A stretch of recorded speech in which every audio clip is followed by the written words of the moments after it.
Welcome to this explainer. Okay, so picture this. You're cruising down a gorgeous, lush mountain road, and boom, you spot one of those familiar yellow Animal Crossing signs. We've all seen them, right? They're practically a universal symbol of driving through nature. But what if the highway itself was actually designed to protect those very animals? Today, we're going to unpack an incredible challenge unfolding in Japan right now, one that is literally paving the roads of the future. But let's pause for a second. Who are those signs actually for? I mean, it's not like the animals can read traffic rules, right? And a car barreling down the highway, well, it definitely can't stop on a dime. When those two realities collide in a fraction of a second, the result is almost always tragic. Before we look at how to fix this, we really need to understand the often unseen tragedy happening right now on our roads. To put this into perspective, we're talking about 70,000. That is a truly shocking statistic. It's the number of roadkill incidents reported in just a single year. And get this, that's only counting incidents on Japan's national highways. If you break that down, we're looking at roughly 190 animal lives lost on these roads every single day. Just wow. Now, when I hear roadkill, my mind instantly jumps to the big guys. Deer, maybe bears. But actually, scratch that, because the data paints a totally different picture. Surprisingly, a massive 90% of the victims are small creatures. We're talking about local birds and the tanuki, those cute Japanese raccoon dogs. It's the little, familiar animals living right next door to us. Okay, let's dive into this and see how Japan is actively changing this heartbreaking reality. Today, we're looking at 1. The nature-positive philosophy, 2. Building animal infrastructure, 3. Data-driven wildlife protection, and 4. Redesigning our future. First up, Section 1, the nature-positive philosophy. So the whole game changer here is this idea of being nature-positive. Usually, when we build a highway, the best we hope for is just minimizing the damage. It's a very defensive mindset. But nature-positive, that is a total 180. It's an incredibly proactive, offensive approach where the actual act of building the road is designed to enrich and enhance the ecosystem around it. It literally transforms the very cause of the problem into an active solution. And it all stems from this really powerful shift in perspective. We, the drivers, must save the animals who do not know the traffic rules. This isn't just about slapping up some guardrails. It's a strong declaration of human responsibility. We paved over their living rooms, so it's absolutely on us to protect the creatures living there.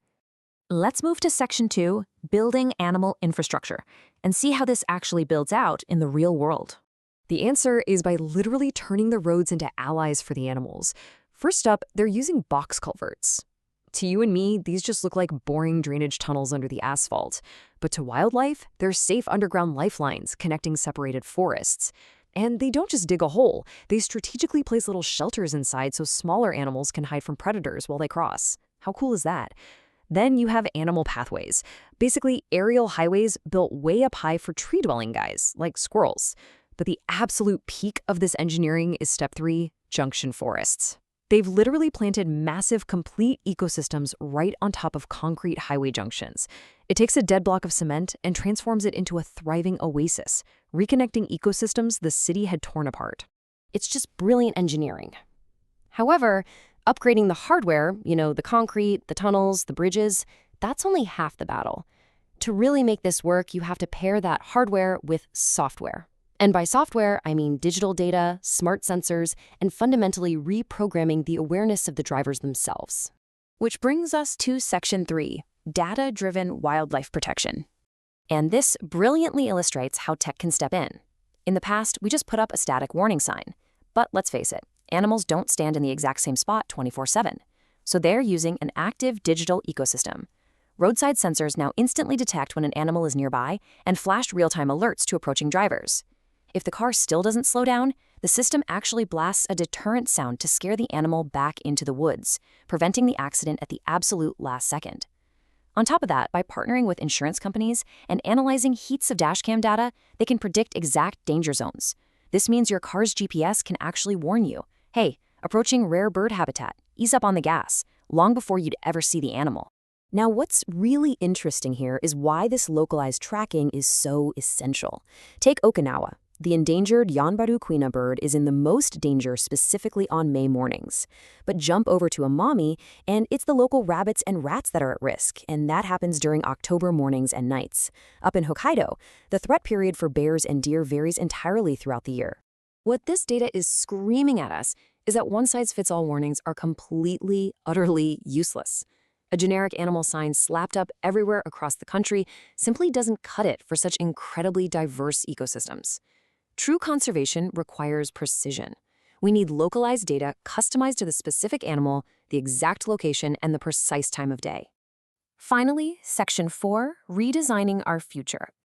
The success of this entire nature-positive initiative relies on a dual approach.